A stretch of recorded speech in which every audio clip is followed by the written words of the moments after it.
그 일은 자고 있던 침대에서 일어났습니다. 바로 미군이 베네수엘라 대통령을 급습해 마두로를 체포한 건데요. 단 한 명의 미군 사상자도 없이 끝난 작전.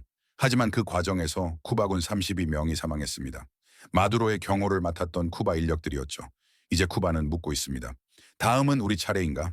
수십 년간 베네수엘라 석유에 의존해온 쿠바, 식량난과 정전 사태로 이미 무너지고 있는 경제. 그 이야기를 김어준 뉴스공장과 매불쇼를 통해 들어보겠습니다. 이번 주 NSC는 월요일로 당겼습니다. 김준영 의원님 안녕하십니까? 안녕하십니까? 김희교 교수님 안녕하십니까? 안녕하세요. 재성훈 교수님 안녕하십니까? 안녕하십니까? 그리고 국립외교원의 전략지역연구부 하상섭 교수님 안녕하십니까? 안녕하십니까? 국립외교원장 하실 때 같이 아니요. 아닙니까? 네, 그 이후에 들으셨습니다. 우리 하상섭 교수님은 한국외대 중남미 연구소를 거치셔서 이제 중남미 전문가십니다. 베네수엘라 침공 다뤄보려고 모신 겁니다. 자, 근데 이제 국립외교원이 있다 보니까 말씀을 좀 조심해서 하시겠네요. 아무래도 좀 중립적 자세에서. 중립적인 자세. 네. 예. 중립적이지 않았던 우리 김준영 원장님은 세상에 중립이 어디 있습니까?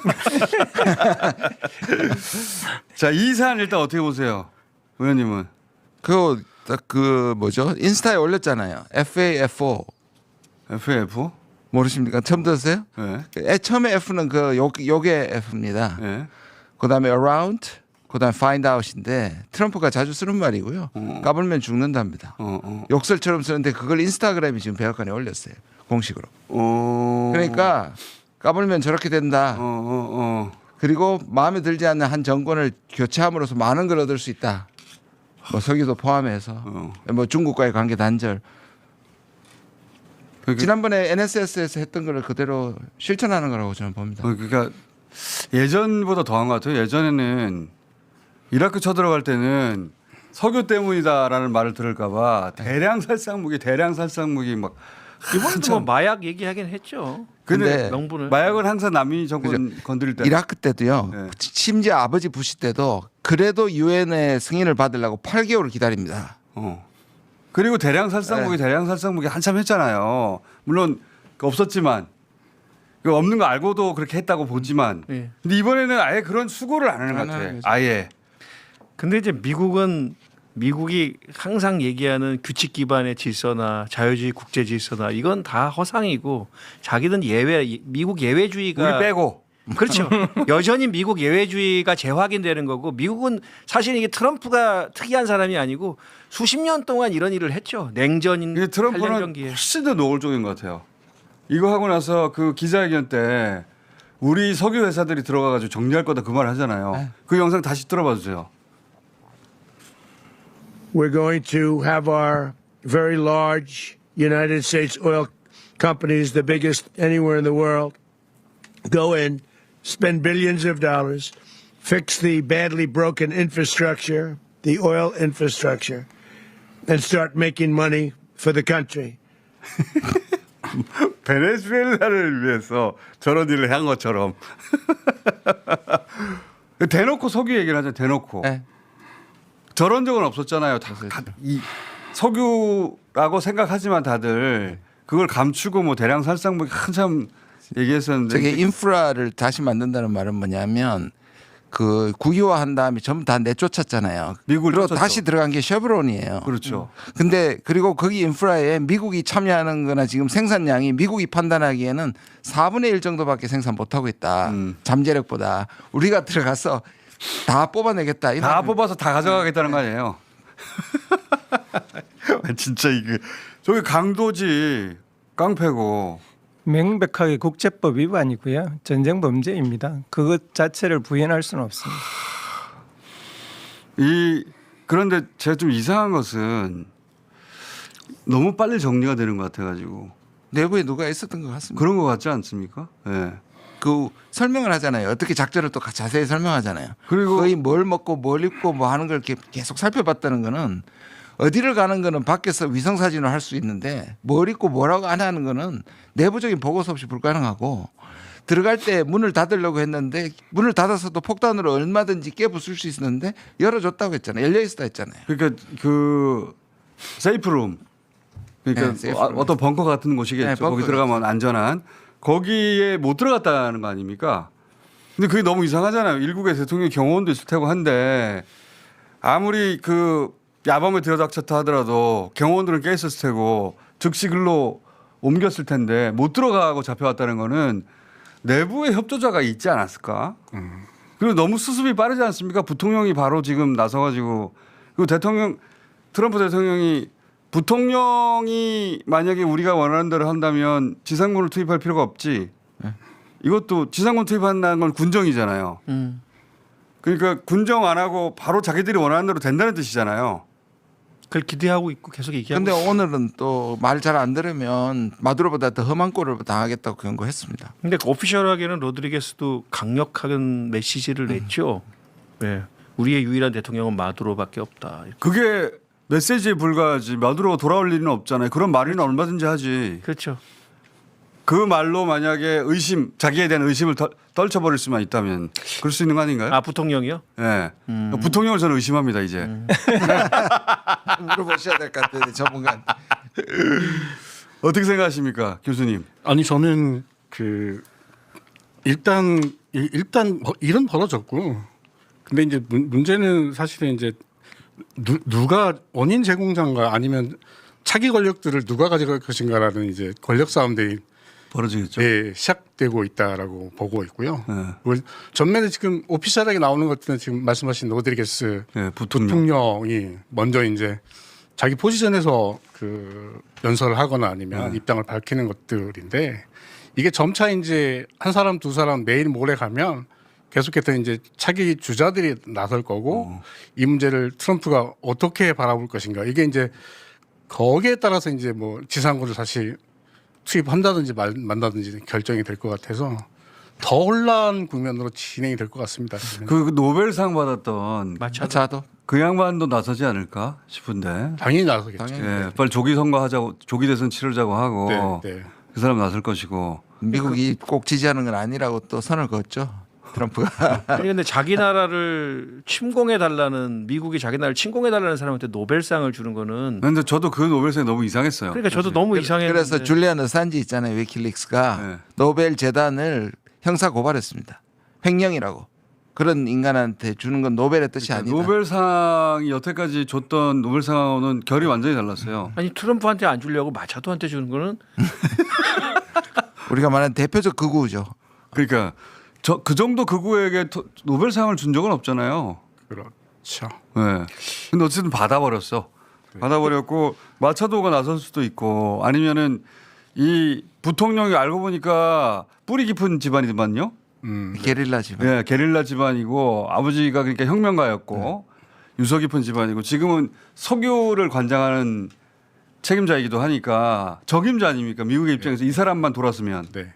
정통성도 있고.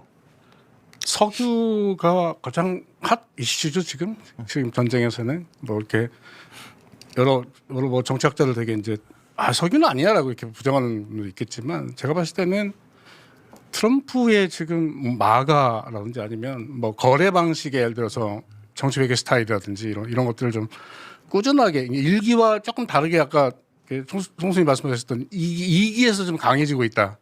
이런 것들 보면 아주 대놓고 예를 들어서 이제 뭐 경제적 이득을 가져가겠다. 네.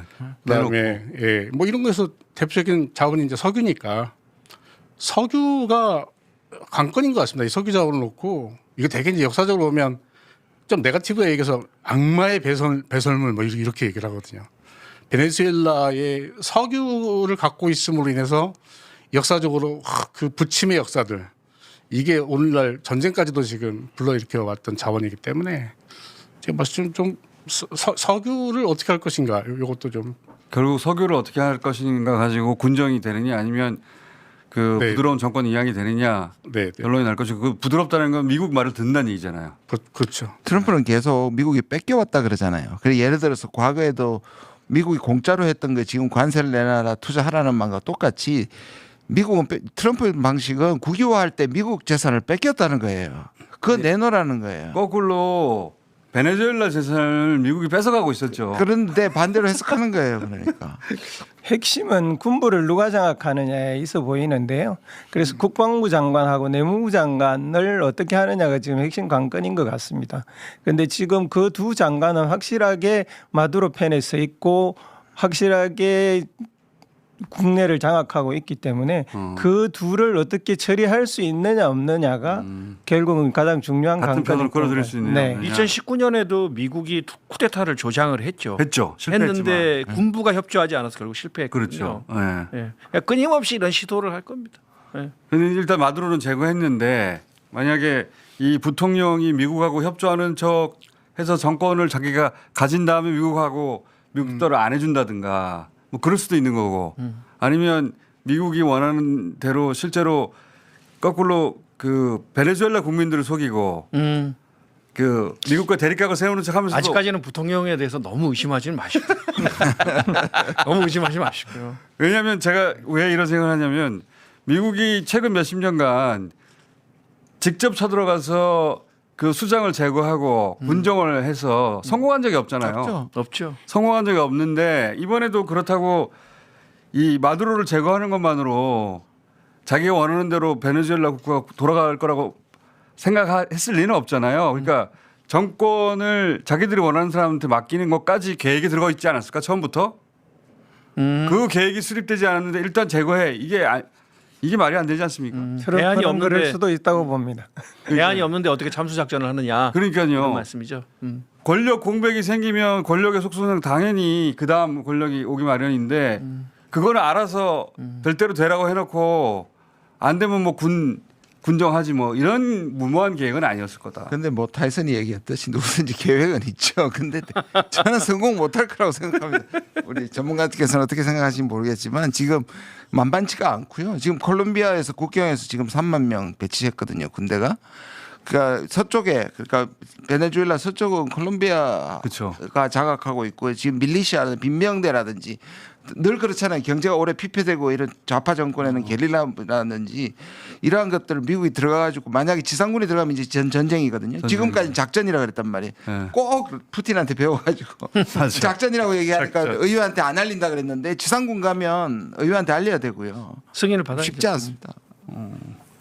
어떻게 보십니까? 저는 일단 권력 공백이 발생했기 때문에 그 지금 현재 뭐 다양한 이해 당사자들 특히 이제 미래 권력과 관련돼 있는 많은 세력들 아까 말씀하신 뭐 마차도도 그렇고 네. 그다음에 지금 미국에 있는 이전에 그 국회의장이었죠. 네, 대선 후보 나. 과이도. 과이도도 그렇고 스페인에 지금 망명가 있는 그 2024년에 야권 대선 후보였던 아하. 마차도가 부축해서 에드문드 나가게 곤잘레스 해서. 곤잘레스도 있어요. 이런 인물들이 사실 이제 막 입장 표명들을 하면서 세를 모으거나 그다음에 아까 말씀하신 이제 주변 국가들의 예를 들어서 반응들 이게 이제 점점 좀 혼란 국면으로 갈 건데 이거를 미국이 관망만 하고 있을 것인가 빨리 뭔가 결정들을 해주지 않으면 사실 이제 말 그대로 내전 뭐 이렇게 갈 수도 있는 예를 들어서 이런 심각한 상황으로 갈 수도 있다. 그래서 그 이라크가 아직도 정리가 잘 안 되는 듯이.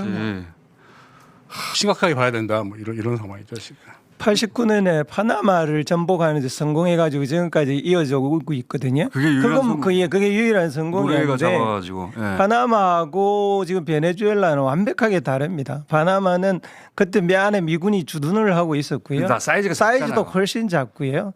오히려 베네수엘라는 이라크보다도 훨씬 더 점령하기가 어려울 겁니다. 안데스 산맥도 있고 정글도 있고 이렇게 해서 그다음에 볼리비아 반군도 그 인근에서 활동하고 있고요. 그래서 트럼프 뜻대로 이 나라를 자기 수중에 넣는 것은 굉장히 힘들 거라고 봅니다. 노래가는 그리고 군부 지도자였기 그리고 CIA 때문에 첩자였잖아요. 그렇죠. 그렇죠. 군부 지도자를 제거하고 났더니 거기가 와야 된 건데 이거는 그게 아니잖아요. 군부는 그대로 살아 있고.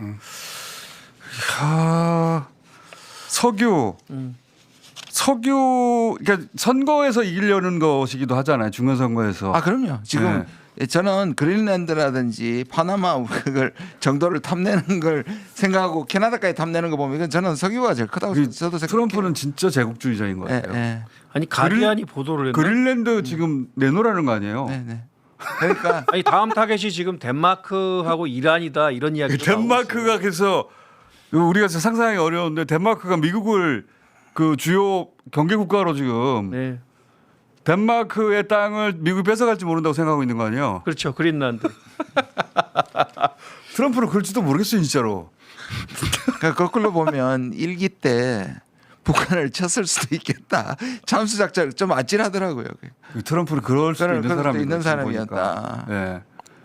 지금도 북한하고 노벨상 받으려고 지금 잠깐 열심히 우호적인 메시지 노벨상 날리는데 끝났는데요, 이제 이번 일로. 내년에 안 이번 일로 되면 끝났습니다. 트럼프는 진짜 위험한 사람이에요 보니까. 근데 이게 역풍이 불 수도 있습니다. 미국 대선, 미국 대선에서? 중간선거에서. 네, 네. 어떻게 역풍이 불 수 있을까요? 시민사회단체 지금 현재 이거 아까 말씀하신 국제법 위반 문제들, 그 다음에 이제 이건 미국 헌법 위반 사항이기도 하다. 국내법으로도 위험. 네, 이건 그렇잖아요. 미국 의회에 네. 그 승인을 받지 승인 않고. 않고 예를 들어서 일방적으로 네. 행정 권력이 사실은 이렇게 하는 것들은 전쟁을 일으킨 거나 마찬가지니까요. 네, 이건 미국 헌법에도 반하는 예를 들어서 이런 행위이기 때문에 그래서 일부 미국 사회 내부의 그 시민사회 단체라든지 아니면 학계라든지 이런 데서 반대하고 있는 예를 들어서 여론도 이 전쟁을 지지하는 여론이 25% 정도에 불과 있습니다. 네. 그래서 조금만 잘못 돌아가잖아요. 네. 완전 난리 나는 거예요. 저기 베네수엘라 빨리 정리 안 되면 내부에서 역풍이 불 거예요. 그리고 미국의 남미에서 이민 온 사람들 혹은 불법 체류자들 기타 등등 그 가족들이 엄청 많잖아요. 같은 언어를 사용하고 그 민심이라는 게 한꺼번에 쫙 부정적으로 돌아설 수도 있을 것 같은데 어떻게 될지는 모르겠네 지금 아직은. 어쨌든 마두로 체포에 가는데 내부의 협조 없이는 안 됐을 것 같다. 여기까지는 추정이 가능한 거죠. 합리적. 그죠. 네. 굉장히 의심 갑니다. 부통령도 그 부통령까지 저는 조금 의심하고. 지켜보시죠. 아 이렇게 되면은 우크라이나 쳐들어간 러시아에 대해서 할 말이 없잖아요, 진짜 미국이. 네, 그렇죠. 그러니까 뭐 러시아는 그 중국하고 같이 가장 강하게 그 미국의 침공에 대해서 가장 강하게 비판하고 있고 규탄하고 있고 볼리바르 정권과의 연대를 계속해서 강조하고 있고 이제 그런 상황입니다. 그래서 만약에 이 전쟁이 상당히 오래 지속된다, 그러니까 베네수엘라 문제가 장기화된다 그러면 우크라이나에게 굉장히 불리할 것 같습니다. 예. 그렇지. 그 관심이 좀 줄어들게 될 줄어들겠고. 것이고요. 딜에 대한 압박도 좀 덜하게 될 것이고요. 그리고 협상력이 떨어지겠네요. 예, 푸틴이 좀 더 대담하게 행동할 수 있지도 않을까 이런 생각도 듭니다. 그럴 수도 있겠다. 네. 푸틴 입장에서 근데 러시아가 비판한 건 사실 내로남불 같은 거죠. 어떻게 보면 이게 거꾸로 됐어요. 서로 마찬가지. 오히려 젤렌스키 대통령은 미국을 적극 지지하고 주권 국가를 침공했는데 적극 지지하고 그다음에 푸틴 대통령은 그 비판하고 있단 말이죠. 네, 그러니까 거꾸로 됐어요. 자기가 비슷한 짓을 했는데. 네, 거꾸로 됐어요.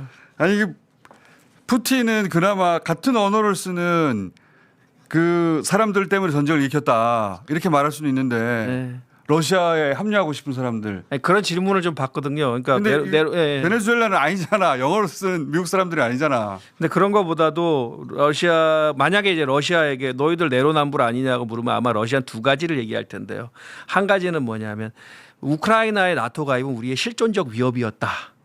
베네수엘라는 그렇지 않지 않냐. 이렇게 아마 얘기할 겁니다. 제 얘기는 아닙니다. 두 번째는 자기들은 돈바스의 국가들 그러니까 그 친러 국가들이 독립을 선언했고 그걸 승인했고 그들과의 조약에 의해서 집단적 자위권을 행사한 거다. 그러니까 국제법상으로는 우리는 분명한 그 면피를 할 수가 있다 이렇게 얘기할 텐데 미국은 그 국제법 따위는 인정하지 않는 거죠. 우리 국내법에 따라서 그냥 들어가서 잡아오는. 국내법으로도 위반 같긴 한데 네. 그냥 자기들 국내법상 이거는 마약 소탕 작전이다. 그렇죠, 그렇죠. 국가를 침공한 게 아니라 이렇게 지금 우기는 거잖아요. 수계를 마약 그 카르텔의 수계를 잡았다는. 그러니까요. 마약 카르텔의 본거지를 습격한 것이지 남의 나라 간 게 아니야. 합법적 대통령이 아니라고 또 보는 거죠. 네. 남의 나라가 아니래. 진짜. 중국은 뭐 반응이 어떻습니까? 일단 트럼프가 침공하고 나서 곧바로 중국 니네다 이제 피해 줄 거 없다. 석유도 계속 팔 거다. 오히려 우리가 더 좋은 양질 석유를 팔 수 있다. 이런 제스처를 시행. 미국이 미국이 중국한테. 예. 중국이 이제 베네수엘라 석유를 사가고 있었기 때문에 이제 뭐 95% 수익을 중국한테 다 받는 건데요. 그만큼 중국 의존도가 베네수엘라가 높았고 또 중국이 1대1로의 라틴 아메리카의 주요 거점지 중에 하나가 베네수엘라였고 그래서 중국으로서는 지금 이 사태가 상당히 불쾌합니다. 그럼에도 불구하고 속으로 좋아할 지점이 있어요. 어떤 점이요? 결국은 지금 트럼프가 의도하지 않게 세계 전쟁을 벌려버린 거 아니에요.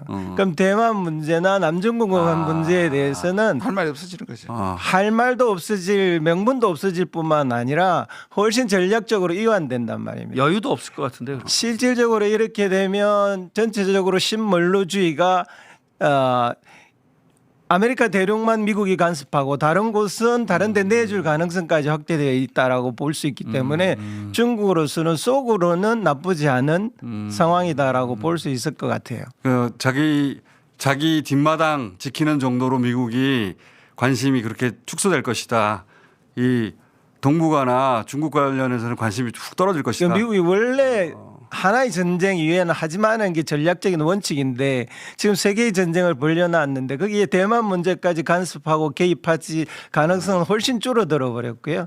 그런 점에 있어서는 트럼프가 진작부터 대만 문제에 대해서 언급을 하고 있지 않는 이유도 전체적으로 트럼프의 세계 전략이 그렇게 돌아가고 있지 않는가라고 판단하고 있는 것 같습니다. 그럼 일본 입장에서는 곤란해지네. 더더욱이. 며칠 전에 트럼프한테 전화를 했는데 전화를 한 이유는 아마도 중일 충돌 중에서 일본 편을 들어달라고 전화를 했는데 쌩까버렸습니다. 교수님 쌩까는 거는 이게 외교 용어가 아니고 제가 할 말인데.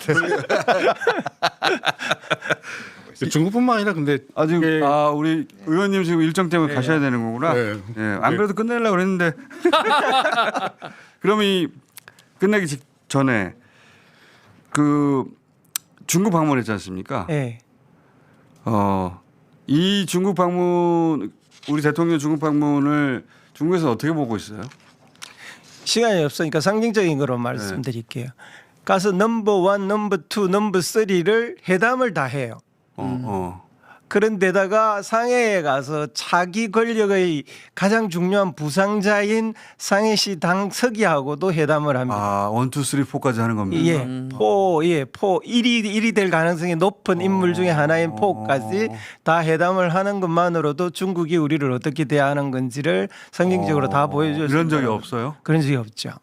1, 2, 3 다 만나고 자 우리 다음은 이 사람이요 하는 사람을 만나는 거예요? 뭐 그렇게는 말할 수는 없지만 그렇게 주목받는 사람과 또 회담을 하는 것이기 때문에 그런 점에 있어서는 상당히 파격적으로. 의미심장한 관계를 길게 가져가자 이런 뜻이잖아요. 네. 내일 다시 모셔야 되겠네. 자 그러면 오늘 처음 나오신 교수님 이 사태는 어떻게 전개될 것이다. 어떻게 보십니까? 베네수엘라 사태는. 이게 근데 지금 뭐 그러니까 2026년 그 연초에 이런 사건이 이제 뭐 이럴 수가 있느냐 뭐 이렇게 국제사회 이렇게 보고 있는데 늘 그 미주 대륙 내에서는 늘 발생해왔던 사건이어서 반복도 되고 아까 말씀하신 뭐 파나마 노리에가 예를 들어서 이렇게 뭐 체포 이런 사건과 이게 36년 만에 다시 반복되네 이런 역사적 우연인가 뭐 이렇게 날짜도 똑같네 뭐 그 당시 뭐 날짜가 똑같아요? 네, 1월 3일이네 뭐 이러면서 막 이렇게 이제 일부러 맞췄나 보다. 이런 얘기도 하는데 저는 이게 미주 대륙 내에서 뭐 신멀로주의 그다음에 뭐 그 많은 그 19세기, 20세기, 21세기 막 들어서 이게 반복되고 있는 역사의 하나일 뿐이지 이게 새로운 것들은 아니다. 미국은 항상 이래왔다. 네, 신은 멀고 미국은 너무 가까운. 이게 이제 중남미 대륙이고 더 노골적이 됐을 뿐이다. 네. 다시 한번 뭐 이런 것들이 이런 정치 현상이 반복되는 것들이지 새로운 것들은 아니다. 그래서 좀 저희들은 좀 보기가 좀 쉽습니다. 좀 쉽다. 남미를 연구해 왔던 학자들 입장에서는 또 그러네. 네, 또 그러네. 뭐 이런 거죠. 근데 약간 뭐가 좀 특이한 것들이 있는가? 이것만 좀 챙겨서 봐야 되는. 과거와 다른 점이 있나? 네. 트럼프가 좀 더 노골적이네. 좀 더 강하네. 대놓고 석유를 말하네. 네. 이 정도. 이런 정도지. 날짜를 일부러 맞췄나 봅니다. 네. 그런 것 같아. 네, 노레이가를 잡아갔던 그날로 일부러 맞췄나 보네요. 근데 왜 지금일까 그렇겠거든요. 날짜가 똑같구나. 네. 역사적 우연인지 아니면 우연은 아닐 거라고 봐요. 네. 이런 이렇게 봅니다 저희들은. 그럼 교수님 다시 안 모시는 것으로. 똑같다고 하니까 이 베네수엘라 사태가 우리한테 미칠 영향도 근데 있을 것 같아요. 중국의 어떤 상황 인식 또는 뭐 러시아의 상황 인식 전체로 크게 다시 바뀔 수도 있잖아요. 아니, 일단은 뭐 한국의 입장에서 봤을 때는 저는 북한이 이 중국하고 러시아와의 관계를 더 적극적으로 강화하지 않겠느냐. 베네수엘라에 대해서는 중국이나 러시아 확실한 안보 공약이 없었잖아요. 근데 북한은 지금 러시아나 중국으로부터 안보 공약을 가지고 있잖아요. 그러니까 그걸로는 부족할 것 같고 이게 북한으로 하여금 미국하고 직접 만나야 되겠다고 생각하게 만드는 계기가 될 수도 있을 것 같아요. 네, 그거는 그럴 그렇죠. 가능성이 네, 그건 그렇죠. 미국하고 친해져야 되겠다. 북한은 뭐 항상 양쪽으로 자기 안보도 강화하면서 대화도 하니까요. 뭐 우리에게 좋을 가능성이 있는 또 하나는 미국과 중국이 훨씬 더 빅딜을 할 가능성이 높아진 그렇죠. 것도 그 점에 있어서는. 예, 좋은 사인입니다. 우리하고 중국하고 관계를 방해할 가능성이 점점 낮아지는 거죠. 예. 그런 측면에서 우리는 자 오늘 여기까지 해놓고요. 이 베네수엘라 사태가 여기서 끝날 것 같지는 않거든요. 네, 네. 네, 베네수엘라 국내적으로도 정리가 돼야 되니까 그렇습니다. 교수님 다시 또 모시겠습니다. 자, 맞습니다. 오늘 여기까지 하겠습니다. 감사합니다. 고맙습니다. 수고하셨습니다. 자, 관련한 이야기를 지금부터 좀 본격적으로 다뤄보도록 하겠습니다. 미국이 베네수엘라를 공격하고 대통령을 생포해서 미국으로 끌고 갔습니다. 예. 이게 가능한 세상입니까? 타국의 대통령을 이미 했어. 미국이 맨날. 뭐 예전부터 해왔던 일인데 이 생포 전 상황을 매불쇼에서 한번 다뤘었거든요. 네. 도대체 미국이 왜 이런지 이유를 좀 알아야 되지 않겠습니까? 그래서 새로 발생한 뉴스 앞에 이 그동안에 매불쇼가 다룬 내용 짧게 좀 정리를 하고 새 뉴스로 들어가도록 하겠습니다. 네. 베네수엘라는 1918년 네. 석유 개발을 시작을 합니다. 석유가 어마어마하게 매장돼 있는 나라입니다. 네. 전 세계 1등입니다. 오. 근데 미국이 베네수엘라 석유 개발에 투자해서 미국하고 베네수엘라는 좋은 관계를 계속해서 유지해 왔었습니다. 네. 그런데 베네수엘라는 석유 산업을 국유화 해버립니다. 미국이 그리고- 투자를 막 했는데요. 네, 국유화하고 네. 차베스라고 하는 네. 대통령이 집권하고 반미 정책을 펼쳐 나갑니다. 그리고 이 차베스 대통령이 이제 사망하고 이번에 잡혀간 마두로, 네. 마두로가 이제 등장을 하는데요. 이 마두로도 역시 차베스의 정책 기조를 이어가게 되고 독재를 강화하고 중국하고 러시아와 가깝게 지냅니다. 오. 그러니까 트럼프가 뚜껑이 날아가겠죠. 네. 트럼프가 이제 뚜껑이 날아가면서 마두로를 마약 사범으로 규정을 합니다. 그러면서 막 선박도 공격하고 막 그랬어요. 매불쇼가 여기까지 다뤘었거든요. 네네. 이게 뭔가 좀 불안불안하다라는 생각이 들었는데 이 베네수엘라를 막 그냥 들어가가지고 공격하고 대통령이 끌고 나가니까 조그마한 나라인 것처럼 느껴지잖아. 베네수엘라 인구가 거의 한 3천만 명 됩니다. 와. 3천만 명? 예, 거의. 그리고 영토는 우리나라의 9배야. 와. 어마어마하게 큰 나라야. 예, 그래, 이런 나라인데 네. 미국이 그냥 들어가가지고 베네수엘라를 공격하고 마두로 대통령을 생포해서 미국으로 끌고 가버렸습니다. 네. 일련의 과정 영상으로 짧게 담아봤습니다. 함께 보시죠.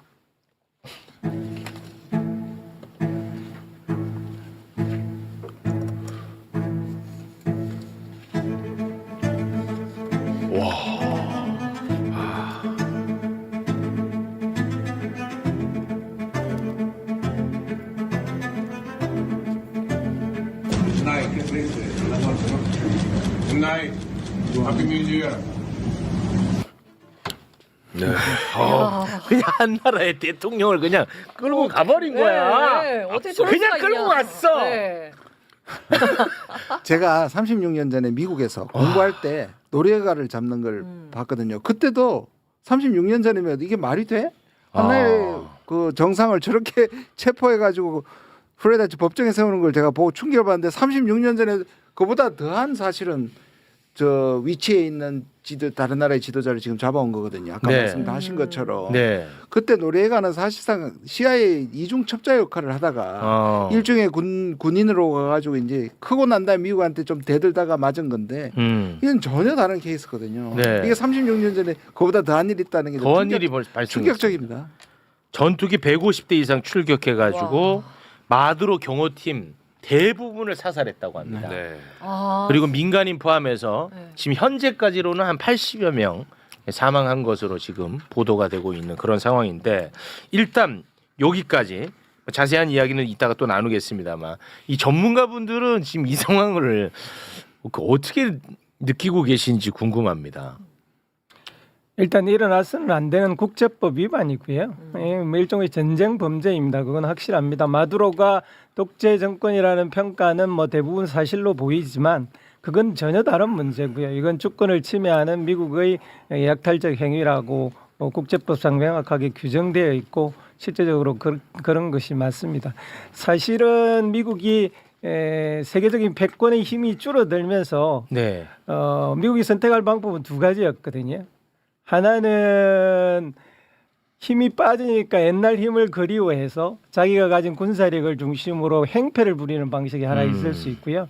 또 하나는 빠진 힘만큼을 인정하고 자기가 힘을 발휘할 수 있는 영역에서 통제를 하는 방법 두 가지가 있는데 이번에 신멀로주의라고 발표를 했잖아요. 아메리카 대륙만 다스리겠다라는 것을 발표했을 때는 자기 힘을 인정하고 자기 힘에 닿는 데까지만 통제를 하겠다라고 발표한 건 줄 알았는데 네. 그런데 문제는 그 아메리카 대륙은 이전보다 훨씬 더 약탈적인 방식으로 이제 다루겠다라는 것을 명확하게 드러낸 거죠. 이 전문가들이 이번 이 공격을 두고 이제 그 신몰로주의 이런 단어를 많이 쓰는데 혹시 뭔지 알아들어요? 몰라요. 마리님 뭘로 나야 돼? 마를린 몰로 이외에는 모르거든. 그러니까 그런 식으로 전문가들이 쑥 넘어가면 안 돼. 제가 좀 설명을 드릴게요. 먼로 대통령이 5대 대통령입니다. 미국의 5대 대통령이고 1823년에 이 먼로 독트린이 발표가 되는데 이게 뭐냐면 옛날에 저 남미가 유럽의 스페인하고 포르투갈의 식민지였잖아요.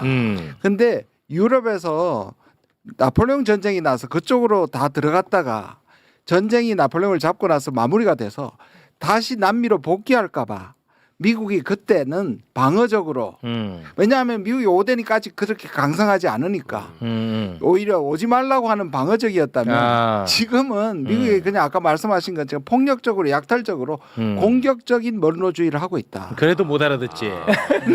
당시에 그 이제 몰로라고 하는 대통령이 이제 유럽도 그렇고 우리 아메리카 대륙도 그렇고 서로 이제 간섭하지 맙시다라고 선언한 거야. 네. 근데 그때는 미국이 막 그렇게 군사력이 대단하지 않았거든. 지금처럼은 아니었으니까. 아니었지. 근데 아무튼 이제 미국은 자기들 더 이상 침략 안 당하려고 그 아메리카 대륙 오케이. 그렇게 얘기를 했었어. 네. 이제 그러다 보니까 아메리카 대륙에 미국이 대장 노릇을 하게 돼 버린 거예요. 그 대륙에서. 예. 그 이제 다시 이제 재림 신멀로주의.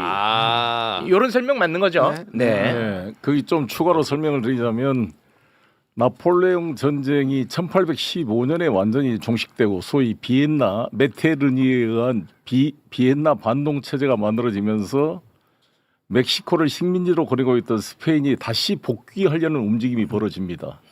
나폴레옹한테 깨지면서 식민지 관리할 여력이 없었는데 그 틈을 타서 멕시코가 1821년에 독립을 하거든요. 그러니까 이제 다시 돌아오려고 그러니까 몰로가 개입하지 말아라 유럽은. 여기는 내가 먹겠다. 그래서 멕시코를 침략해서 지금 캘리포니아부터 다 뺏어갔습니다. 그러니까 몰로주의는 고립주의가 아니라 그렇지. 유럽은 간섭하지 마라. 아메리카 우리가 먹겠다. 내가 먹을 테니까. 그 몰로주의가 지금 이번에 그대로 발현된 거죠. 그렇습니다. 그러니까 이 트럼프 시대라는 것은 우아한 위선의 시대가 끝나고 솔직한 야만의 시대를 선포한 상징적 사건이다. 와, 솔직한 야만의 이 전에는 시대. 이라크를 침략했던 후세인 조지 W 부시도 뭐 말도 안 되는 거지만 유엔 결의안을 뭐 했다든지 뭐 핵무기 뭐 대량 살상 부여했다든지 뭔가 좀 포장을 하기 위한 명분이라도 세웠는데 네.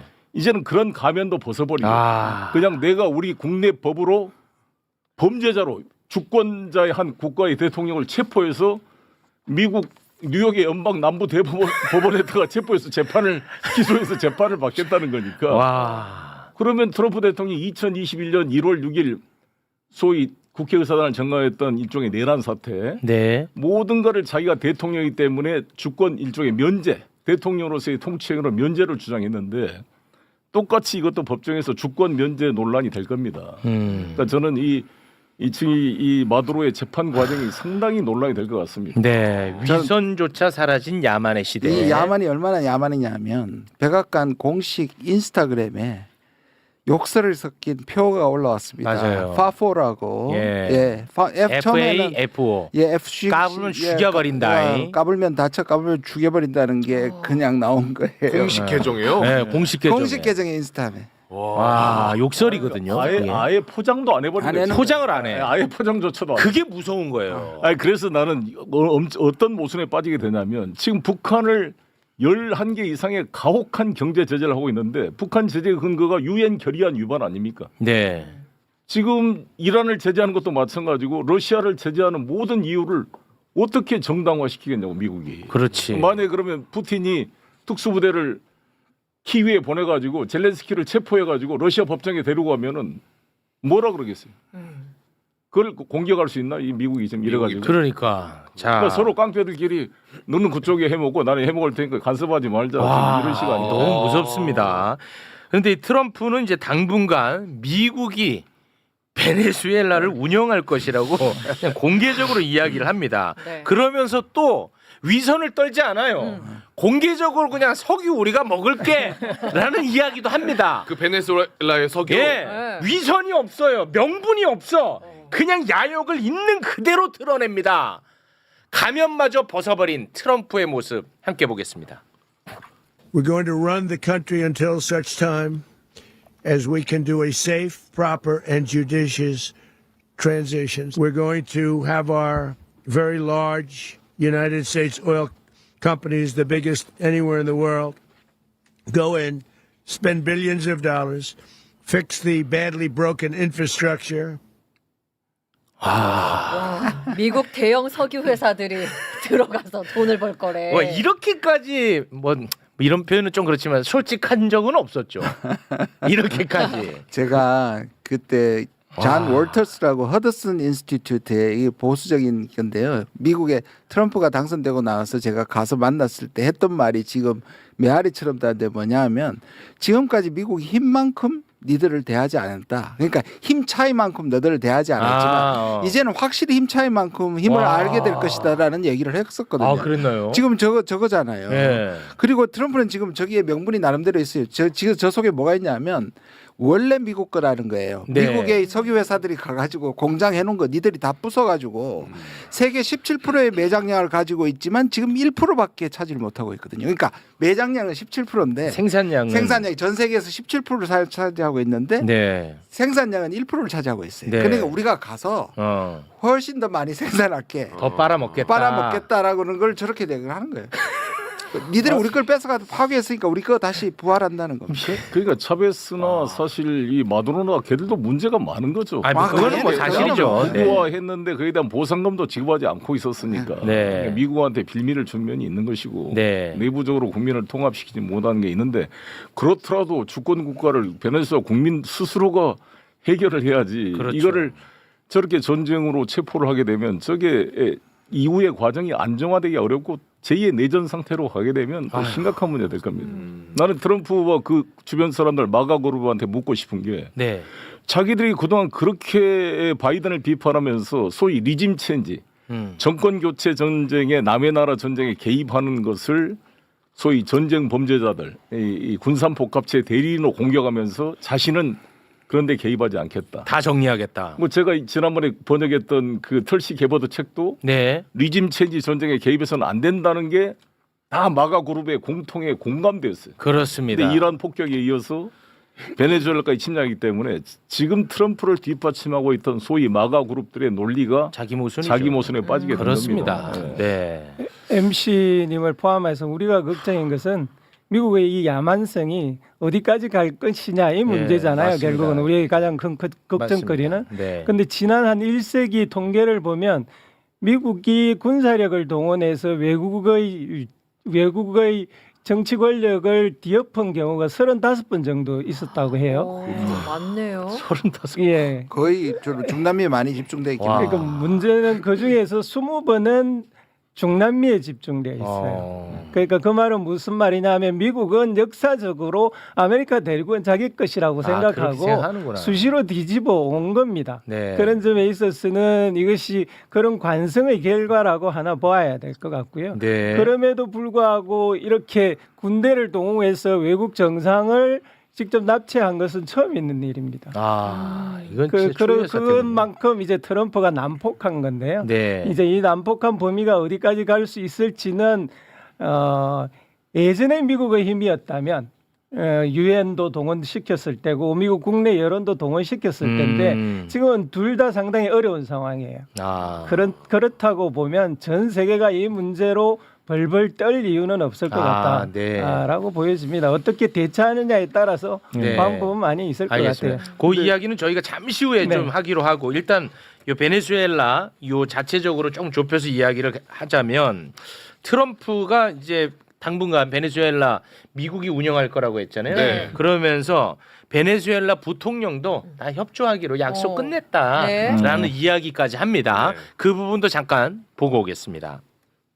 She had a long conversation with Marco, and she said, "We'll do whatever you need." She really doesn't have a choice. 네. 그런데 베네수엘라 부통령은 전혀 이야기가 달랐어요. 마두로 석방시켜라 라고 하면서 항전 의지를 또 불태우거든요. 이 트럼프 말이랑 조금 달라요. 네. 그 부분도 잠깐 좀 보겠습니다. Exigimos la inmediata liberación del presidente Nicolás Maduro y de su esposa Cilia Flores. 네, 그러자 트럼프가 진짜 무서운 얘기를 해요. 베네수엘라가 제대로 안 하면? 처신하지 않을 경우 2차 공격에 나설 수 있다고 얘기를 해. 네. 그러자 지금 부통령, 지금 권한대행이거든요. 네. 대통령 권한대행이 톤이 매우 다운됩니다. 부통령이 톤 다운된 입장을 냅니다. 소개 좀 부탁드릴까요? 우리는 미국이 국제법 틀 안에서 우리와 함께 공동 발전을 지향하는 협력 의제를 중심으로 협력할 것을 요청한다. 우리는 주권 평등과 내정 불간섭을 전제로 미국과 베네수엘라가 균형 있고 상호 존중하는 국제 관계로 나아가는 것을 우선시한다. 네, 좀 톤 다운됐는데 네. 일단 그 베네수엘라 이 후속 사태 어떻게 진행이 될지 요 얘기부터 좀 한번 하면 좋을 것 그러면 같아요. 트럼프가 왜 그러면 저 부통령을 왜 앞세울까요? 그걸 생각해 봐야 돼요. 생각하면 미리 준비했던 친미 그냥 심어버리면 되잖아요. 마차도를 불러가지고 심으면 되는데 오히려 마차도는 국민의 베네수엘라 국민의 지지를 못 받고 있다고 아예 선을 그어버렸잖아요. 마차도가 그 노벨 평화상 받은 노벨 사람이죠. 평화상 받고 저 마두로 밑에서 계속 반정부를 했고 그 반정부 활동 때문에 실제로는 극우 성향인데 사실 문제가 많은 평화상 수상인데 했잖아요. 네, 그럼 말도 안 되는데 그 사람을 세우면 바로 왜냐하면 그 전까지 그 사람이 뭐라 했냐면 우리나라를 좀 쳐달라고 전쟁해달라고 막 호소했던 사람이거든요. 그 사람이 왜 아는 이유가 있습니다. 그걸 잘 봐야 돼요. 뭐냐면 이 부통령이 네. 국내 지지도 있고 이 사람이 혁명가의 딸입니다. 그러니까 그 남미의 좌파 게릴라의 전통을 가지고 있고 이 사람이 게다가 에너지 장관의 석유를 오랫동안 장관을 했어요. 그러니까 이 사람이 돌아서면 미군이 안 들어가도 돼요. 한 명만 돌아서면 왜냐하면 지금 트럼프가 얘기하는 거 왜 의회하고 얘기 안 했냐는 이거는 작전이라는 거거든요. 네. 전쟁이 아니고. 네. 근데 저기가 혼란이 생기면 지상군이 들어가야 되잖아요. 그렇죠. 트럼프는 일단 지상군 들어가는 게 부담스러우니 그 골치 아프겠죠. 그런데 마차도를 넣으면 다시 안 될 걸 아니까 저 사람을 내세워 가지고 하는 게 최고의 시나리오이긴 해요. 근데 저게 지금 말을 안 듣게 되고 만약에 군부가 다시 반발을 하면 다시 들어가야 되는 거죠. 근데 미국 내부에서도 마가도 포함해 가지고 지상군이 들어가는 거에 대해서는 엄청난 반대가 있거든요. 트럼프는 일단 저를 시험하는 겁니다. 저 부통령을 시험하는 겁니다. 그러면은 저 부통령 권한대행하고 트럼프하고 사전 조율이 있었다고 보기는 어렵죠. 저 사람하고 사전 조율보다는 내부에 분명히 제거 작전에는 내통이 없이는 불가능한 작전이었습니다. 아 제거 작전 자체는 그런데 저 부통령하고 저는 했다고는 보이지는 않습니다. 짜고 치는 것 같지는 않습니다. 그렇죠. 근데 5천만 달러 현상금이 걸었다 그러니까 내부 정보 제공을 받은 거죠. CIA가 미리 공작을 한 겁니다. 미리 내부자들한테. 네. 그랬으니까 사실 2시간 30분 만에 이렇게 한 나라의 대통령을 체포해서 안 가져간다는 되잖아요. 것은 내부의 협력이 없이 불가능한 일이죠. 그래요. 네. 그러면 이 로드리게스 이 부통령은 친미로 돌아설 가능성을 어떻게 보십니까? 뭐 다 양면성이 있다고 봅니다. 근데 어차피 친미로 돌아서라도 미국이 직접 지휘할 수는 없을 거 아니에요. 대리자가 필요하기 때문에 그 네. 과정에서 저는 어떻게 국민적 여론을 수용해서 반항을 할 겁니다. 지금 이라크도 비슷한 거 아니냐? 반항을 한다. 이라크도 처음에 후세인 제거했을 때 이라크 국민들이 환영했어요. 좀 지나고 나니까 전부 IS가 발생해서 내전 상태가 발생했던 거잖아요. 네. 그래서 지상군을 투입을 빼지 못했잖아요. 상당 기간 동안 엄청난 많은 희생이 발생을 했죠. 그렇죠.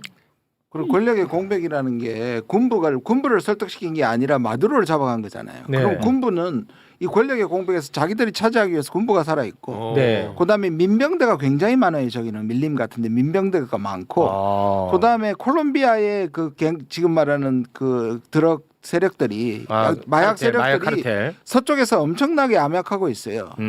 그거 실제로 거의 IS급으로 하고 있단 말이에요. 네. 그런 사람들을 어떻게 제압시킬 거예요? 그건 불가능하군요. 군사 작전이 진행됐잖아요. 이럴 때는 정치인들이나 행정가보다는 군부 통제를 누가 하느냐가 제일 중요한 거거든요. 네. 로드리게스는 정치인이고 행정가예요. 네. 대중적인 인기도는 굉장히 높을 수 있지만 실제적으로 지금 상태에서 이 내부를 장악할 수 있는 능력은 군부가 장악하고 있단 말입니다. 네. 그렇다면 핵심의 지금 핵심 인물은 국방부 장관하고 내무부 장관이에요. 이 두 사람은 철저하게 마두로 편일 뿐만 아니라 군부를 확실하게 장악하고 있어요. 그래서 로드리게스의 정치적 입장이 어떻게 가든지 간에 그래요? 누가 그 밑에 국방장관과 내무부 장관을 통제하느냐가 제일 중요한 관건으로 보입니다.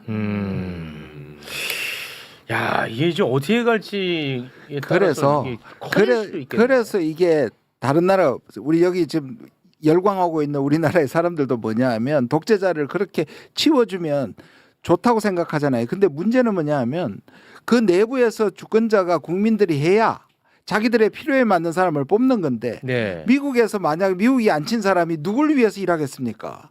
미국을 위해서 일하죠. 그래서 외국에 와가지고 외국이 침략해가지고 정상을 바꾸는 것 자체가 그렇게 깨끗하게 끝나는 법이 없는 거예요. 당연하죠. 그래서 우리나라가 위대한 게 윤석열이가 마두로 같은 사람이잖아요. 일종의 완전히 독재 권력으로 이거를 쿠데타를 하고 이런 사람인데 이거를 미군이 와서 만약 윤석열을 체포해 갔으면 우리가 어떻게 생각했어요? 우리의 힘으로 해야죠. 우리 힘으로 우리가 정리해서 스스로의 역량으로 이 헌법 질서를 회복했기 때문에 우리 대한민국이 위대한 것입니다. 네. 함부로 우리를 업신여길 수가 없는 거죠. 그렇습니다. 그런데 여기서 하나 주목할 점은 대통령께서 중국을 방문했고 마침 중국 대표단이 베네수엘라를 방문 중인데 이 작전이 시행이 된 거예요. 그러니까 이 작전에 석유도 있지만 미국이 지금 석유를 세일가스로 엄청나게 하고 있는데 석유를 확보할 필요보다는 이 석유를 중국에 넘기는 것을 차단시키고 또 페트로달러로 해서 모든 이 석유 대금 결제를 달러로 했던데 이거를 지금 러시아와 중국이 거의 위에나 루블화로 지금 결제를 하고 있습니다. 베네수엘라도 이거를 달러 결제를 폐기하고 위에나로 결제하려는 걸로 지금 심의 중에 있었어요. 이것 차단이 달러 패권을 유지하는 데 매우 중요했던 것입니다. 중국 견제도 굉장히 중요한 그렇습니다. 요인이군요. 네. 자, 그러면 다른 나라로 이 사태가 어떻게 번져나갈지 잠깐 좀 이야기를 나눠보겠습니다. 일단 저는 이 뉴스를 보고 저 자신도 굉장히 놀랐지만 오줌을 지렸을 사람이 있습니다. 바로 북한의 김정은입니다. 실제로 이제 북한은 크게 이제 반발을 했거든요. 북한 외무성 대변인 입장 잠깐 전해주시겠습니까? 미국은 베네수엘라의 주권을 난폭하게 유린하였다. 불량배적, 야수적 본성을 다시 확인하였다. 네. 불량배다. 혹시 그 트럼프가 베네수엘라처럼 북한도 이런 식으로 할 가능성은 어느 정도? 저는 저 얘기를 처음 들었을 때 2017년에 코피 작전으로 참수작전 얘기했었잖아요. 트럼프가. 참수작전 그때가 진심이었을 수도 있겠다.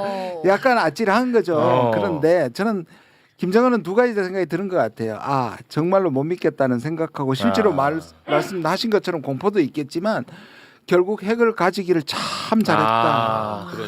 그러니까요. 그렇죠. 제가 한번 소개를 했죠. 태영호 의원한테 들은 이야기를 한번 소개했던 것 같은데 네. 태영호 의원을 미국 CIA에서 불렀어요. 네. 코피 작전 때. 코피를 내게 하려고. 코피 작전이라는 게 뭐냐? 북한의 피해를 인명 피해를 안 주고 상징적인 근거를 서지컬 스트라이크, 외과 수술하듯이 정밀 타격을 해서 미국의 힘을 보여줄 수 있는 게 뭐냐? 그게 코피 작전인데. 네네. 그걸 3대 혁명 기념탑으로 때려부신 게 어떻게 했는가? 그걸 태용한테 물어봤어요. 네. 미국에서요? 아, 물어봤다고요. 2017년이에요? 태용한테 직접 들은 이야기입니다. 네. 태용 의원한테 당신이 북한 외교 전문가로서 북한의 반응이 어떨 것 같냐? 네. 태용 의원이 강력하게 말했답니다. 사람이 한 명이 안 죽었더라도 북한 영토에 미국이 폭격한다면 바로 응전이 돼서 전쟁이 발발할 것이다. 그러니까 이제 미국이 한 번 더 양보해서 대동강변에 있는 푸에블로가 지금 있거든요.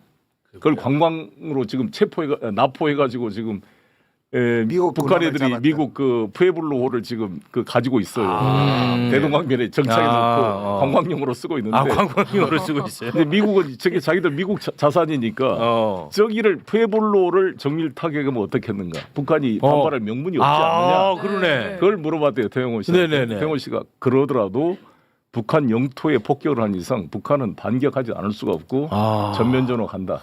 그래서 포기했다는 거잖아요. 이게 왜 코피 작전이냐 보냐면 어릴 때 왜 코 탁 때려서 피 흘리면 항복하잖아요. 울어버린다. 우리나라 말에 그 코피의 코피예요. 코피 작전. 그래서 근데 코피를 흘려도 북한은 졌다 안 한다는 거예요. 그러니까 코피 작전이 성공할 수 없다라는 거예요. 와, 지러네. 큰일 날 뻔했네. 아니, 아찔해. 지금 들어보면. 저는 아찔했습니다. 그래서. 와, 지금 김정은이 오줌 싹 쌌는데. 김정은이 소식은 요 정도. 그래서 이번에 탄도미사일 쐈나요? 그거는 우리나라 대통령 중국 방문 때문에 쏜 건가? 예, 저는 그쪽 이유 때문에라고 생각합니다. 그렇게 보시고. 자, 그리고 이번 트럼프의 침공이 정당화되면 중국의 대만 침공도 정당화될 수 있다. 그렇죠. 그래서 중국의 입장이 어떻게 나올지가 궁금하다. 이런 이제 언론의 분석이 있었거든요. 중국이 입장을 냈습니다. 함께 보시죠. 미국의 이러한 패권적 행위는 국제법을 심각하게 훼손하고 베네수엘라의 주권을 침해한다. 중국은 이에 대해 단호히 반대한다. 우리는 미국이 국제법과 유엔 헌장의 목적과 원칙을 준수하고 다른 나라의 주권과 안전을 침해하는 것을 중단하라. 중국은 또 반대했네요. 강력하게. 당연히 반대하죠. 예, 중국이 베네수엘라를 라틴 아메리카로 들어가는 관문으로 삼고 있거든요. 지금 650억 불 정도 차관도 빌려주고 있고 투자도 120억 불 정도 하고 있을 뿐만 아니라 베네수엘라에서 나오고 있는 석유의 80% 이상을 중국이 사주고 있단 말입니다. 네. 근데 이제 혹자는 그것 때문에 중국이 상당히 이 석유 유통 경로에 큰 에러를 발견할 거 아니냐 이런 이야기를 하는데 그럼에도 불구하고 이제 중국은 이미 석유 유통로를 다 변화시켜놔서 베네수엘라는 5%도 안 돼요. 그런 점에 있어서 그런 건 크게 없는데 어쨌든 라틴 아메리카로 1대1로를 확대하려고 하는 전략에는 큰 차질이 있죠. 그런 점에 있어서는 중국이 저렇게 크게 화낼 수밖에 없는 요인이 있는 거고요. 네. 그럼에도 불구하고 중국이 할 수 있는 방법이 사실은 별로 없습니다. 왜 미국이 라틴 아메리카를 함부로 다루고 북한을 함부로 다루지 못하느냐 하면 지정학적 위치 때문에 그래요. 베네수엘라를 도와줄 수 있는 국가가 주변에 아무데도 없습니다. 그런데 예를 들어서 북한을 건드리면 절대로 중국과 러시아가 가만히 있을 수가 없어요. 그런 전혀 다른 지정학적, 지경학적 문제가 있거든요. 중국이 지금 도와주고 싶어도 군사력을 파견할 수도 없을 뿐만 아니라 제재를 할 수 있는 뚜렷한 방법도 많지가 않아요. 그런 점에 있어서 라틴 아메리카는 미국이라는 강대국을 만나서 굉장히 불안해지는 거고요. 중국이 또 하나 복심이 있습니다. 방금 대만 이야기를 했는데 이제 미국이 원로주의를 선언하고 아메리카 대륙만 자기네들이 세력권이라 하겠다라고 하는 뜻은 대만이나 남중국해에서 자기네들이 일정 정도 중국의 세력권을 인정하겠다는 뜻으로 해석할 수 있어요. 실제로 미국은 계속 그런 행보를 보이고 있습니다. 트럼프는 아펙 이전부터 계속 대만 문제에 대해서는 어떤 언급도 하고 있지 않아요. 아니 그러면 이번에 미국의 침략이 네. 중국의 대만 침공 시기를 앞당길 가능성도 있다고 보십니까? 대만 침공은 미국의 영향력보다는 중국의 자체적 결정이 훨씬 더 중요한데요. 사실 지금 중국은 대만을 침공하지 않고도 대만을 미국이 대만에 대해서 독립을 허락해주지 않는 한 시간의 문제라고 보고 있거든요. 그러니까 굳이 침공을 해서 자국의 영토를 파산을 낼 필요가 없다라고 보고 있는 거죠.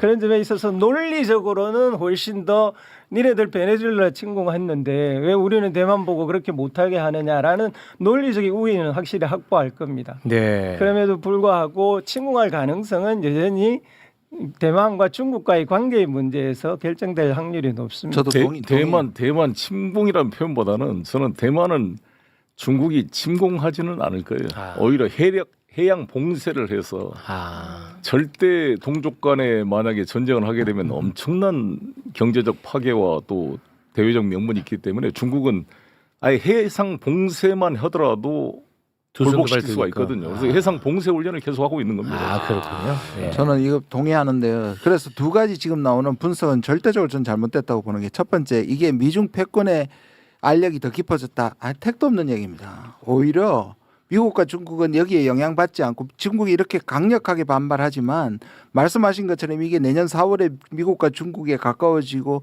뭔가 타협하는 분위기에 전혀 영향을 저는 끼치지 않을 거라고 보고요. 두 번째로 북한 문제인데요. 북한이 김정은이 가슴을 쓸어내리긴 했어도 뭐 예를 들어서 지금 내가 오는 것처럼 이제 김정은이 다음에 때릴 수도 있다고. 그래서 북미 회담은 끝났다고. 아니요. 반대입니다. 그렇죠. 오히려 북한하고 미국은 오히려 이게 더 유인이 될 수도 있습니다. 한쪽으로는 김정은은 핵무력을 계속 강화할 것이고 네. 한쪽으로는 미국의 미움받지 않을 것이고 트럼프는 자기가 좋다고 얘기하는 그 북한을 놓고 마두로처럼 급변해가지고 때리겠다고 할 리가 없습니다. 그래서 오히려 북미 관계에는 영향 하나도 안 줄 겁니다. 알겠습니다. 자, 그리고 우크라이나의 반응이 굉장히 좀 궁금했습니다. 러시아로부터 침공받았다고 비판했던 우크라이나. 당연히 미국 이번에 비판했겠죠? 네. 그럴 리가. 그런데 했겠죠. 그런데 정반대의 입장을 내어는 이 국제사회는 어려워요. 정말 냉혹합니다. 한번 볼까요? 모든 국가가 독재와 억압 없이 자유롭게 살 권리를 갖는 것을 일관되게 옹호한다. 마두로 정권은 민주주의 원칙과 인권을 광범위하게 침해해왔다. 베네수엘라 국민의 안전, 번영, 존엄, 민주적 자유에 대한 권리를 지지한다. 마두로 없어진 걸 좋아하는 그러니까 거죠. 이 지금. 보면은 우크라이나가 참 못됐어. 아니 그렇지 않아요? 아니 최소한 우크라이나 입장에서는 이거 이렇게 하면 안 된다라고 얘기를 해야 되는데 물론 그럴 리는 없겠지만. 아니 러시아하고 지금 반대로 얘기하고 있는 거잖아요. 러시아가 그렇습니다. 오히려 찬성해야 되고 그렇잖아요. 자기도 때렸으니까. 그렇지. 그다음에 젤렌스키는 반대해야 되는데 지금 완전히 반대로 돼 둘다 있어. 완전 그럼 말 나온 김에 러시아 한번 보겠습니다. 네. 러시아는 지들이 침공했으니까 찬성해야 되는데 얘네들 또 반대. 난 진짜 모르겠어 이런 거. 진짜 이기적이야. 야, 저렇게 무력 침략행위 저질렀다고 하면서 우려스럽고 비난할 만하다. 진짜 너네는 그러면 이 나쁜 놈의 스키. 진짜 이게 국제사회는 이기적이야. 오로지 이기적. 그렇습니다. 언제든지 또 손바닥처럼 뒤집고 예. 그때 입지에 따라 가지고 완전히 그렇게 그렇습니다. 뭐 어떤 법도 없고요. 원칙도 없습니다. 오로지 힘. 그래서 이재명 대통령이 뻑하면 집에 와서 시큰 힘들게 협상하고 오면 야 정말 힘 키워야 되겠구나. 라는 고백을 할 수밖에 없는 거예요. 맞습니다. 진짜 이 냉혹한 현실을 우리가 알아야 돼. 힘이야 힘. 맞아, 힘을 키워야 돼 진짜. 그래서 저는 이런 다극화 시대로 이제 불가피하게 가는데 우리 대한민국의 외교 영역이 훨씬 넓어진다 이렇게 저는 생각합니다. 네. 왜냐하면 이 미중 대결, 러 대결 속에서 우리가 중견국의 지위로서 상당히 우리의 강점을 가지고 있기 때문에 저는 정말 이재명 시대에 우리의 외교의 지평을 확 넓혀갈 수 있다 이렇게 생각합니다. 네. 적극적으로. 그래서 이번에 중국에서 이재명 대통령을 새해 첫 외국 정상으로 국빈으로 모신 거잖아요. 그렇습니다. 장관이 나갔어요. 아. 제가 2017년 문재인 대통령 모시고 내가 갔거든요. 네. 중국 그 방문. 그때 계셨구나. 그때 공시위원 차관보. 그러니까 조선족 출신이야. 이번엔 장관. 장관이 나왔어. 네. 박근혜 때 차관. 그래서 제일 그렇죠. 높습니다 지금. 제일 이번에 높- 가장 네. 최고의 대우를 받았는데 그거 잠시 후에 살펴보기로 하고 지금 이제 여러 정말 자신의 입장과는 정반대 입장을 내는 이 아이러니를 우리가 목격하지 않았습니까? 네. 다른 나라에서 그래서 우리는 결국 힘을 키워야 된다고 했지. 힘 키우려면 우리 대한민국 하나로 뭉쳐갖고 똘똘 뭉쳐갖고 가야 될 거 아니야. 그럼요. 네. 그렇잖아요. 그런데 이 국민의힘 이거는 진짜 빠따 쳐야 돼. 빠따. 그걸 또 국민의힘은요. 정쟁에 또 이용해요. 와 진짜 해도 너무하는데 가해자 미국 트럼프를 비판해야 될 거 아니야. 네. 그런데 피해자 베네수엘라를 비판하면서 뭐라고 하냐. 이 대목이 이제 미칠 노릇인데 우리나라도 잘못하면 미국한테 혼난다. 이런 식으로 이 제정신입니까? 야, 난 진짜 너무 놀랬어. 우리도 잘못하면 미국한테 혼난다. 누가 말한 거예요? 국민의힘 누구겠어요? 나경원. 공식 논평입니다. 공식 논평 함께 보겠습니다. 베네수엘라의 몰락은 결코 남의 나라 이야기가 아닙니다.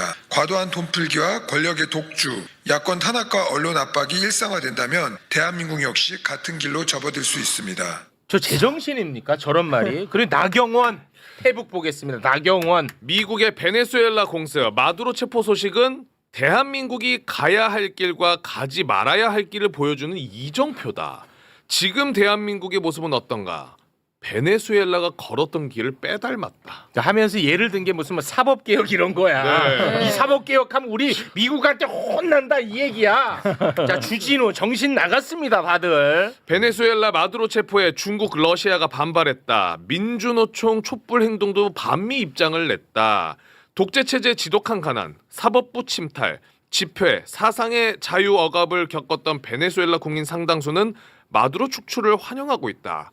PS 베네수엘라 독재자의 사법부 침탈, 국민 입틀막의 말로. 사법부 개혁하면 미국한테 혼난다. 아. 이 제정신입니까? 나는 너무 놀랐어요. 그렇죠. 미 상원의 척 슈머도 이 해결을 강력히 비판했고 미국 민주당도 비판하고 있고 뉴욕 타임스 같은 너 이걸 아주 비판하고 있는 거잖아요. 그리고 유엔 사무총장이 이걸 비판하고 있지 않습니까? 코피 아난이 이라크 침략했을 때 2003년도에 가장 슬픈 날이다 그랬는데 구티에서 지금 유엔 사무총장도 국제법을 무시한 행위라고 비판을 하고 있는데 네. 그럼 지금 우리나라 국민의힘은 유엔 사무총장 국제사회의 모든 것을 부정하는 말인데 그렇습니다. 자기 윤석열이 꼭 저렇게 마두로처럼 했던 거잖아요. 저런 길을. 그렇습니다. 네. 적반하장이죠. 네. 인지 부조화가 참 심각합니다. 심각합니다, 심각합니다, 진짜. 정말. 네. 정말 심각합니다. 그리고 어떻게 우리가 뭐 저렇게 아까 마차도가 저렇게 우리나라를 때려주세요 하는 거하고 거의 유사한 거잖아요. 뭐 거의 예. 저렇게 얘기하니까 지금 극우들이나 저기 국민의힘을 지지하는 사람들 중에 일부가 그러잖아요. 그때 저 우리 방미에서 정상회담 했을 때 잡아가고 예. 잡아 걸고 그다음에 그 이번처럼 뭡니까 항공모함을 보내가지고 윤석열을 네, 구해주고 이런 네. 얘기를 계속 하게 하는 그러니까 거예요. 이게 얼마나 그게 자존감이 완전 노예 근성입니다, 네, 그냥. 노예 근성. 이 집단들의 인식 속에는 기본적으로 민족, 국가, 우리나라 그런 게 없습니다. 네. 그러니까 당연히 성조기하고 태극기를 같이 들고 다니는 거고요. 그러니까 당연히 자기 자신의 영구 집권을 위해서 전쟁도 불사하는 집단인 겁니다. 네. 이분들에게 가장 심각한 것은 국가 민족이라는 개념이 없어서 언제든지 자기들의 정파의 이익을 위해서는 무슨 짓이든지 할 수 있는 사고관을 가지고 있는 거죠. 그렇습니다.